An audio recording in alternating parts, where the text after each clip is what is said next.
রৌদ্র বেশি, রৌদ্রের কারণে অত একটা ভালো দেখা যায় না। এটা হচ্ছে একটা লোকাল গাড়ি।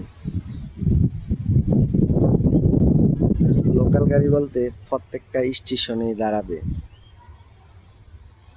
যাত্রী ওঠানামা করে, এই জন্য এটাতে অনেক ভিড় থাকে, যাত্রীর সমাগম বেশি থাকে, অনেক সময়ও লাগে।